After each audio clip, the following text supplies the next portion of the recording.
Hey, good morning. Welcome to Morning Glory. Hope your morning started out well or is starting out well. Today, I want to share a story with you that I hope will encourage you, inspire your heart. It's certainly a story that inspired me. And it was a story that someone forwarded to me in my email box a couple months ago. And I just thought it was such a good story. I got to pass it on. Well, the setting, it's 1941. This is a true story, by the way.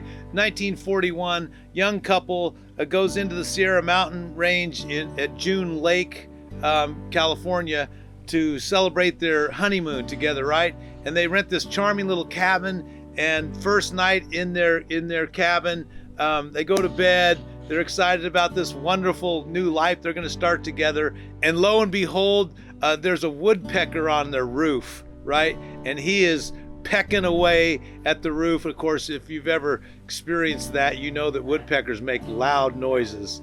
And so anyway, this happens night after night. The woodpecker's just pecking away night after night, and eventually he bores a hole right into the roof of this cabin that this couple's staying in. And to add insult to injury, it begins to rain.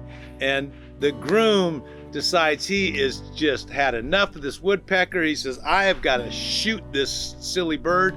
And his wife says, no, honey, no, we're not going to shoot the bird. Sounds like Denise telling me that's something I would say, And she says, no, why not use this bird as an inspiration for one of your cartoons? You see, this couple, Walter and Gracie Lance, were cartoonists. She was an actress, he was a cartoonist, and that week began the story of Woody the Woodpecker. And I just thought it was really a cool story. I think the connection spiritually is this. The Apostle Paul was sharing with the Roman church, the first, the Italian believers, if you will. He was sharing with the church a lot of encouraging thoughts to help them get through life when life was challenging. And of course, the first century church had a lot of challenges, persecution, hunger. There's all kinds of stuff going on in the early church. And the Apostle Paul in chapter 8, he says one little statement that you've no doubt heard before, but it's important, and I think it relates to this concept that irritation can become inspiration, right? Irritation can become inspiration. The Apostle Paul says, church, you just need to understand something, that all things work together for good to those who love God and are called according to his purposes. All things work together for good. Yes, even a pesky woodpecker on your roof can work for good.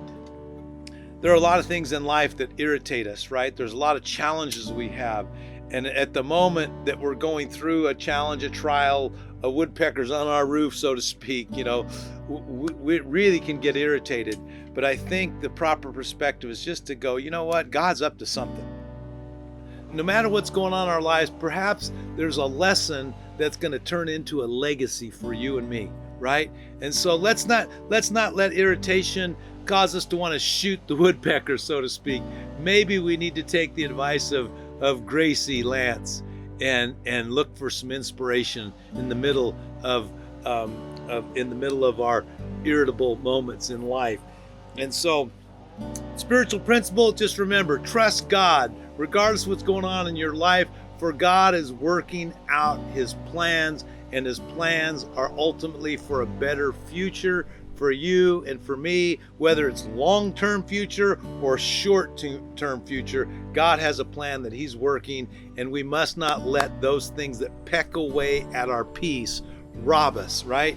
And so if there's anything pecking away at your peace this morning, it may be economics, it may be this pandemic, it may be, a prodigal child, it may be your health. I don't know. There's a lot of things that peck away at our peace. I would just tell you, trust God. Trust in the nature of a God who is good. I think of that phrase we used to say in church, God is good, and the church would respond all the time, and the pastor would say all the time, and the congregation would say, God is good. That's the truth. That's the truth. And when we walk by faith, we step into that, right? We boldly proclaim that and live and interpret life as if that is true, because it is. So let's turn our irritants into inspiration. Let's trust God and see what he's up to. In due time, God will work out his blessings in your life. I believe that. I believe that. Maybe you just memorize Romans 8:28 if you haven't already, but make that personal. Make that verse personal to your woodpeckers in life, okay? That said, I hope that if you enjoyed this video that you will share it, that you will love it, that you will like it, and most important, that you will live it, okay? God bless you. Hope you have a great day. And with that, I just say peace out.